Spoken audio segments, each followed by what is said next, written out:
राजधानी भोपाल की, जहां से बड़ी खबर सामने आ रही है, जहां मुख्यमंत्री डॉक्टर मोहन यादव का एक बड़ा बयान और एक बड़ा ऐलान मुख्यमंत्री ने किया था, जिसके तहत मुख्यमंत्री ने कहा था कि स्कूल कॉलेजों में अब राम और कृष्ण का पाठ पढ़ाया जाएगा। बच्चे अब राम और कृष्ण की राह पर जाएंगे। दिग्विजय सिंह इसी को लेकर बोलते हुए नजर आए, जिसमें उन्होंने कहा कि मोहम्मद साहब के बारे में भी पढ़ाया जाना चाहिए। क्या गुरु नानक और जीसस के बारे में नहीं पढ़ाना चाहिए? देखिए, मुख्यमंत्री डॉक्टर मोहन यादव की ओर से एक सभा में बड़ा ऐलान किया गया था, जिसमें उन्होंने कहा था कि स्कूल और कॉलेजों के जो बच्चे हैं उन्हें भगवान श्री कृष्ण और भगवान श्री राम के बारे में भी पढ़ाया जाएगा, ताकि वो राम और कृष्ण की राह पर चल सके। अब इसी को लेकर दिग्विजय सिंह, जो कि पूर्व मुख्यमंत्री है मध्य प्रदेश के, उनकी ओर से प्रतिक्रिया ली गई। तो उन्होंने कहा कि सभी धर्म गुरुओं के बारे में पढ़ाया जाना चाहिए, केवल राम और कृष्ण ही क्यों, मोहम्मद साहब के बारे में भी पढ़ाना चाहिए, गुरु नानक और जीसस के बारे में भी पढ़ाया जाना चाहिए। तो इसी को लेकर अब देखने वाली बात होगी कि किस प्रकार से मध्य प्रदेश में सियासत देखने को मिलती है, क्योंकि जब भी अगर धर्म की बात आती है या धर्म गुरुओं की बात आती है तो कई सारी पार्टियां आपस में भिड़ती हुई भी नजर आती है। और इसी के तहत एक बार फिर से यहां पर जुबानी जंग देखने को मिली है, जहां पर मुख्यमंत्री डॉक्टर मोहन यादव के बड़े ऐलान पर दिग्विजय सिंह ने सवाल किया है। मध्य प्रदेश सरकार ने श्री राम पथ गमन, श्री कृष्ण पथ गमन दोनों बड़े प्रोजेक्ट हाथ में लिए हैं और इन पथ गमन के आधार पर मध्य प्रदेश में भगवान राम किन किन स्थान पे गए हैं, उन प्रत्येक स्थान पर जाकर के उन स्थानों को चिन्हित करके उनको तीर्थ के रूप में विकसित करने का सरकार ने पहली बार में गठन के साथ ही निर्णय किया था। हमारे घोषणा पत्र में भी था। मुझे इस बात की प्रसन्नता कि हम इस पे काम कर रहे हैं। साथ ही साथ ये भगवान कृष्ण भगवान राम की जीवन की पाठ्यक्रम संबंधित जो भी उपलब्धियां हैं उसको भी हम पाठ्यक्रम में उच्च शिक्षा स्कूल शिक्षा में लेने वाले हैं। कई सारे निर्णय आज दिन भर अलग अलग सरकार की व्यवस्थाओं पे, क्योंकि चुनाव की एक बड़ी इकाई पूरी हुई है तो स्वाभाविक रूप से हम सबका दायित्व बनता है कि इसमें हम और आगे बढ़ें। देखिए, मुख्यमंत्री डॉक्टर मोहन यादव को तो आपने सुना, अब पूर्व मुख्यमंत्री दिग्विजय सिंह ने क्या कुछ कहा, इस पर किस प्रकार से सवाल उठाए वो भी सुन लीजिए। अगर उनके सही बात पर उनके कैसे एक अच्छा नागरिक बने कोई, उसके बारे में कोई आता है तब उसका स्वागत करेंगे, लेकिन साथ में इसके साथ साथ गुरु नानक जी पर क्यों नहीं आना चाहिए, जीसस पे क्यों नहीं आना चाहिए।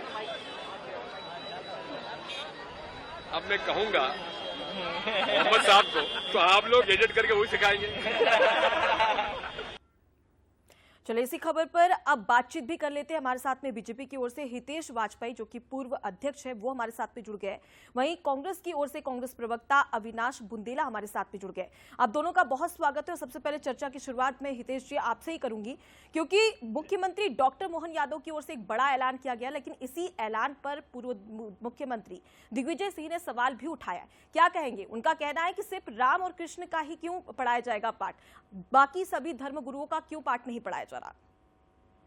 देखिए, हमें तो बहुत पहले से मालूम था कि जैसे ही हम श्री राम जी का नाम लेते हैं, भगवान श्री कृष्ण का नाम लेते हैं, तो सबसे पहले आपत्ति कांग्रेस से आती है।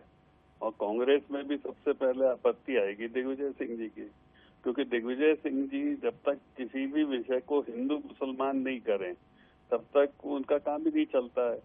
तो कांग्रेस जो है वो तो है ही राम विरोधी, और यही कारण है कि आपने देखा होगा श्री राम जी के मंदिर का इन्होंने न्योता ठुकराया। फिर उसके बाद आज योग दिवस में एक भी तस्वीर आप सोनिया जी की, राहुल जी की, प्रियंका जी की बता दीजिए, सारा देश डाल रहा है। लेकिन योग तो 21 जून का जो विषय है अंतर्राष्ट्रीय योग दिवस का विषय है, लेकिन फिर भी अब तो मोदी विरोध इनके ऊपर इतना हावी हो गया है कि ऐसा करते करते ये श्री राम के विरोधी हो गए, श्री कृष्ण के विरोधी हो गए, योग के विरोधी हो गए। मतलब भारत की जितनी भी मूल अवधारणाएं हैं उसका ये लोग विरोध करने लगे हैं। तो जनता भी इसको समझती है, और कांग्रेसियों को जब भी नाराज करना हो, उनको थोड़ा सा उद्वेलित करना हो, तो आप तो एक बार जय श्री राम बोल दीजिए, फिर देखिए उनका क्या हाल होता है।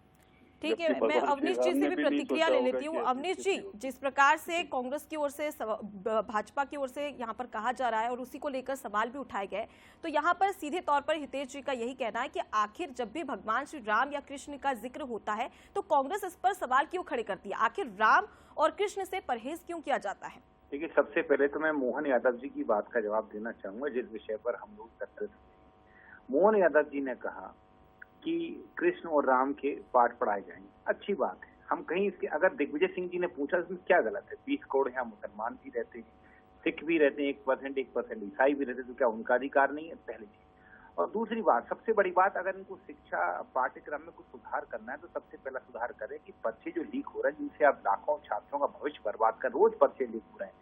नीट का हो रहा है, एनआईटी का एग्जाम होता है, नेट का एग्जाम होता है, 24 घंटे में आप कैंसिल करें। तो सबसे पहले ये जो पर्चे लीक किए जा रहे हैं, इसको आप सुधार कर ले, तो इससे बड़ा सुधार कुछ नहीं होगा। प्रभु श्री राम भी यही चाहेंगे। और जहां तक बात है देखिए पाठ्यक्रम की, आपने भी पढ़ा होगा, डॉक्टर हितेश वाजपेयी ने भी पढ़ा होगा, मैंने भी बचपन से पढ़ा है। कबीर के दोहे, राम रहीम के दोहे, तुलसीदास जी के दोहे, हमने सब पढ़ा है। और उसमें सब पर्याप्त प्रभु श्री राम श्री कृष्ण के बारे में लिखा है। आप मुझे बताएं, आज एक मुसलमान ईसाई भी जानता है कि रामायण में क्या क्या घटित हुआ और महाभारत में क्या क्या घटित हुआ। वो भी जानता है भैया कि दिवाली क्यों मनाई जाती है। वो रामचंद्र जी उस दिन 14 वर्ष के वनवास से लौट कर आए थे। ये उसने कहाँ पढ़ा? किताबों में तो पढ़ा। वो किताबें कब लिखी गई? कब? कांग्रेस काल में लिखी।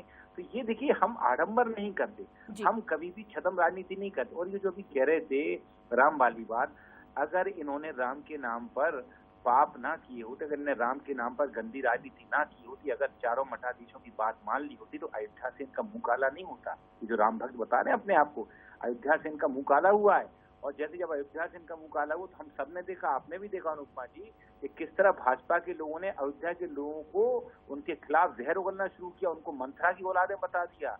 उनके खिलाफ बकायदा इनके एक नेता ने वीडियो जारी किया कि अयोध्या दर्शन करने जाएं, पानी ही मत देना, प्रसाद यहाँ से लेके जाना। ठीक है, फिलहाल हम बात कर रहे थे जिस प्रकार से मुख्यमंत्री डॉक्टर मोहन यादव की ओर से ऐलान किया है। फिलहाल के लिए आप दोनों का बहुत बहुत शुक्रिया, अवनीश जी, हितेश जी, हमसे बातचीत करने के लिए। तो देखिए, लगातार सियासत तो देखने को मिल रही है और किस प्रकार से यहाँ पर वार पलटवार भी किया जा रहा है, वो भी